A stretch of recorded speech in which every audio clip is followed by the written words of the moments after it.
L'Asie du Sud-Est est perçue comme un foyer de la civilisation. Le papier qui a été inventé en Chine, les voitures japonaises, les dessins animés. Vous pouvez sans doute continuer la liste. Mais saviez-vous que c'est aussi là qu'on retrouve la seule dynastie communiste au monde? En effet, la Corée du Nord fait parler d'elle, mais on n'y pense pas toujours en termes de géographie ou d'histoire. Ce pays semble être figé dans le temps. Pourquoi exactement sont-ils si différents? Comment sont-ils arrivés là? L'histoire de la Corée est surprenamment sanglante. La Corée, étant alors un seul pays, est passée plusieurs fois entre les mains de la Chine et du Japon, avant d'appartenir à ce dernier à partir du début du XXe siècle. La Corée n'a jamais réellement eu le choix pour son avenir, et était le lieu de conflits entre grandes puissances qui l'entourent.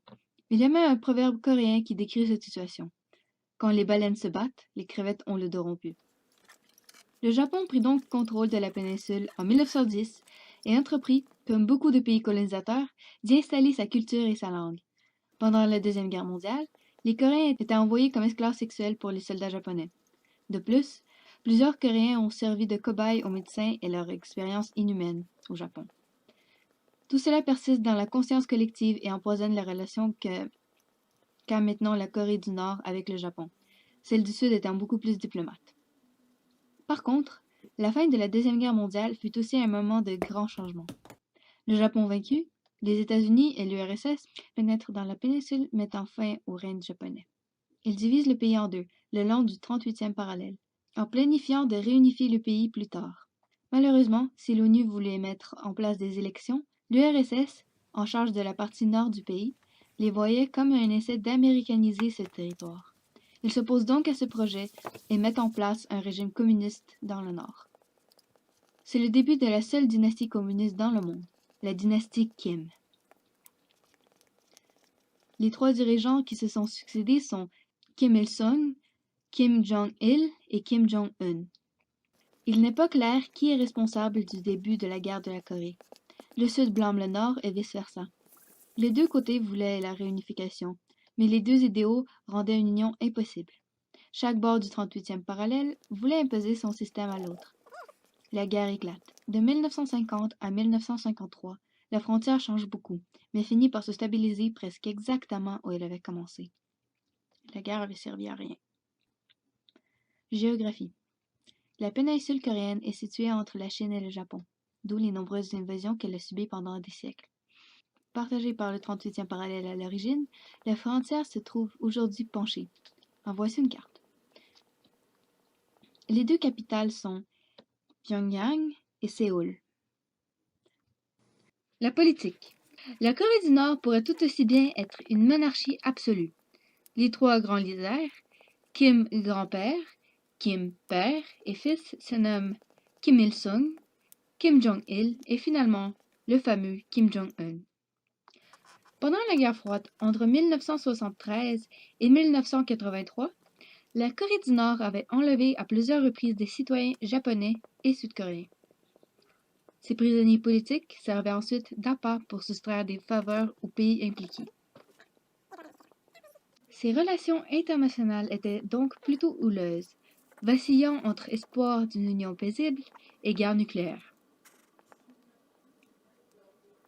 Dans les dernières années, la politique extérieure de ce pays a fait beaucoup parler d'elle. La Corée du Nord, se considérant toujours en guerre, est maintenant munie de bombes atomiques et de missiles à longue distance. En 2017, les tests nucléaires de la Corée du Nord ont fait craindre le pire au monde occidental, la guerre nucléaire. Heureusement, le caractère insouciant de Donald Trump, rappelons-nous de Rocketman, n'a pas entravé la rencontre historique du juin 2018 et on est toujours en vie. Si avant, le rêve des deux parties était la réunification, elle ne semble plus réaliste. Elle serait trop coûteuse et trop compliquée, selon certains experts. La Corée du Sud est évidemment capitaliste, lieu de la naissance de Samsung. Elle s'est intégrée au marché mondial sans peine, soutenue, rappelons-nous, par les États-Unis. La Corée du Nord est un mystère du plan économique, puisqu'elle est très fermée et difficile à étudier. On sait par contre que ces échanges sont limités et que le pays a vécu une famine dans les années 90. Après l'effondrement de l'Union soviétique, la Corée du Nord n'était pas aussi autosuffisante qu'elle se proclamait. On ne sait toujours pas combien de personnes ont perdu la vie durant ces temps difficiles. Les économies des deux pays sont immensement et fondamentalement différentes. Social. La société de ce pays est grandement impactée par la situation dans laquelle ils sont les droits humains. Tout le monde doit vénérer les Kim. Ceux qui les critiquent seront emprisonnés à vie dans les camps de travail forcé. L'État applique aussi la fameuse politique des 3 générations pour les crimes graves, ou même l'exécution publique. Traverser la frontière en est un. La société nord-coréenne est fortement hiérarchisée. La classe de chaque personne dépend de qui étaient ses ancêtres et détermine où cette personne vit, quel travail elle a et même à qui elle sera mariée. Les plus hautes classes habitent la capitale, tandis que se faire envoyer vivre en province est un châtiment. Depuis la famine, la société commence lentement à changer. La vision du monde est éclaircie après les années de souffrance, mais on est quand même très loin de la société moderne occidentale. Reste du monde. La vue que l'Occident a de la Corée du Nord a été très bien illustrée en 2017. L'anticommunisme caractéristique reste sûrement grave dans la profondeur des États-Unis. On se méfie et on démonise l'État adverse. On craint la guerre. Les droits humains bafoués préoccupent l'ONU, qui publie un document de 400 pages sur le sujet. Mais pas grand-chose peut être fait face aux pays fermes et agressifs. Heureusement, si les dirigeants nord-coréens paraissent complètement fous, ils ne le sont pas sans doute. Puisque la situation a pu être stabilisée, Donald Trump se félicite et le monde expire. Toutefois, on ne sait jamais ce qui peut arriver, puisqu'on sait très peu sur ce qui se passe réellement à l'intérieur du pays. Conséquences. Ce conflit a pour conséquence des milliers de vies humaines perdues, des souffrances qui ne peuvent être mesurées et une dictature qui ne se rendra pas sans bataille. Le monde reste alors à observer et à attendre. Parce que la guerre pourrait être désastreuse, et aucune solution n'a été envisagée pour le moment, le Canada dans ce conflit avance prudemment et préfère la diplomatie. Il participe au sommet international concernant la situation, mais sa politique consiste surtout à ignorer la Corée du Nord, sauf quand c'est inévitable. Question de sécurité, de droits humains et de relations intercoréennes. Notre opinion. Nous avons commencé la recherche en nous disant la même chose que la plupart du monde. La Corée du Nord est un enfer communiste, rempli de camps de concentration avec une soif de sang pour la Corée du Sud. Un ange capitaliste essayant de contrôler cette soif de sang de la Corée du Nord. Bien sûr, tout est beaucoup plus compliqué que ça. L'histoire des deux pays en explique beaucoup sur les comportements étranges du Nord et donne une idée claire de la situation. Finalement, comme n'importe quel conflit, c'est une histoire tragique et un dilemme difficile à résoudre.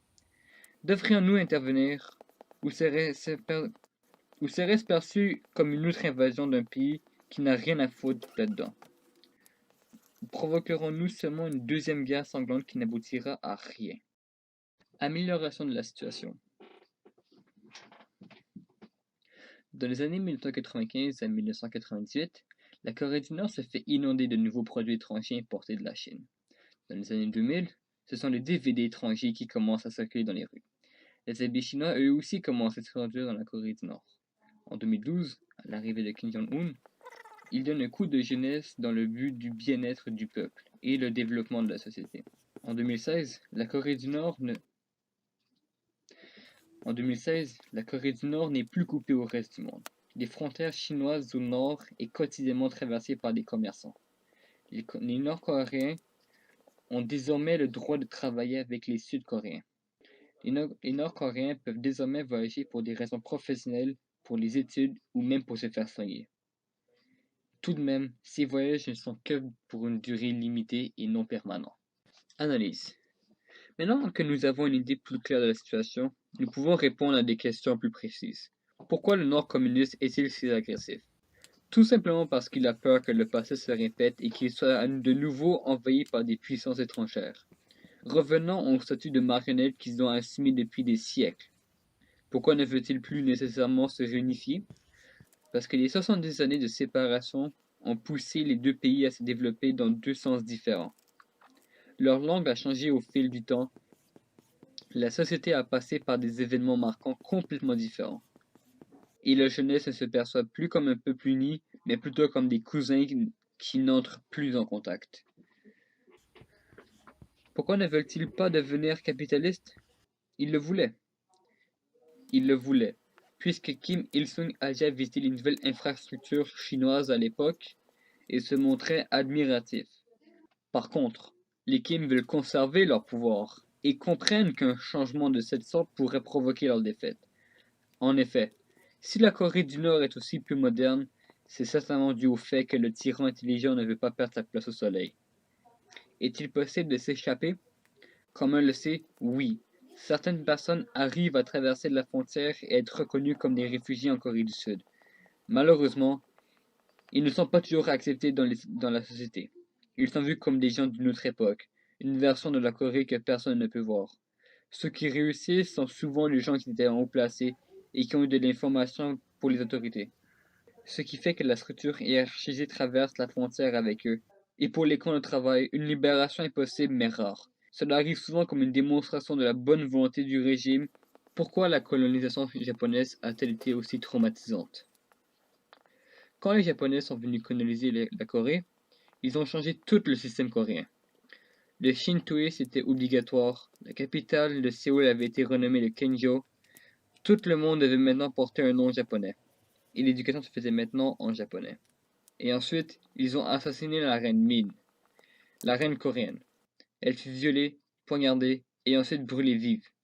Ceci symbolisa l'assassin au pouvoir du Japon dans les péninsules. Le 29 août 1910, nommé le jour de l'humiliation nationale par les Coréens, marqua le jour où la Corée fut forcée à intégrer le Japon.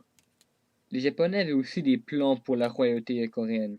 Il remplaça les membres de la maison par un nouveau prince âgé de 10 ans qui reçut une éducation purement japonaise et qui maria une princesse japonaise. Cette japonisation était la pire insulte que put être infligée à la royauté coréenne. La Seconde Guerre mondiale fut la goutte qui fit déborder le verre. Plusieurs milliers de femmes furent envoyées à l'armée japonaise comme des esclaves sexuels ou des femmes de réconfort. Des millions de Coréens furent aussi déportés au Japon pour faire du travail forcé, ou même pour faire partie d'expériences humaines. Tous ces événements combinés détruira la Corée. Conclusion. L'histoire de la Corée est essentielle pour comprendre le conflit qui sépare les deux pays depuis près de 70 ans.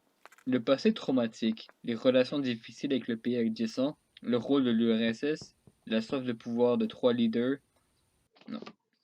la soif de pouvoir des trois leaders et les actions égoïstes des États-Unis font partie des composantes qu'il faut étudier pour comprendre cette crise.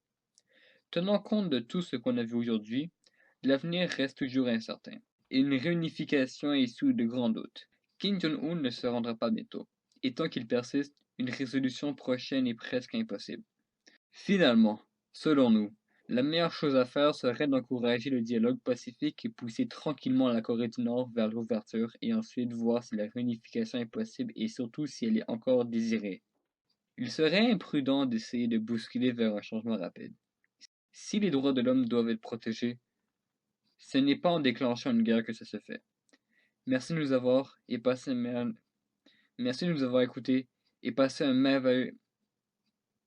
Merci de nous avoir écoutés et passé un merveilleux. Fuck, pourquoi j'arrive pas à dire ce mot?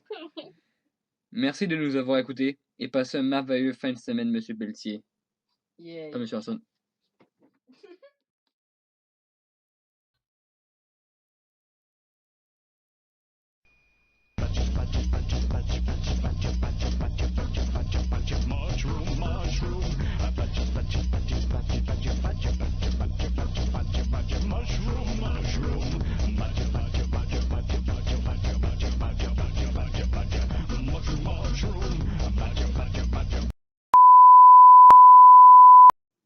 Est une réunification.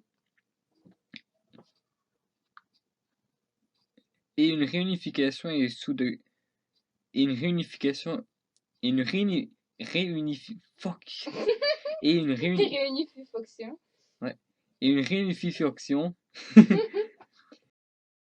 Kim Jong-un ne se reprendra pas bientôt. Et tant qu'il persiste. Ne se rendra pas. Non, c'est. Finalement, sommes-nous la meilleure chose à faire? selon nous. Bip, bip, bip!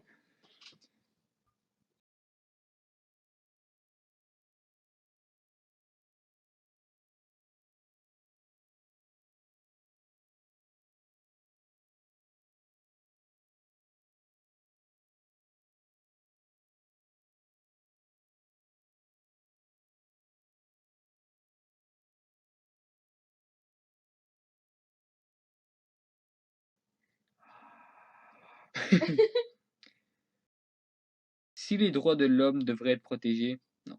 Ils doivent.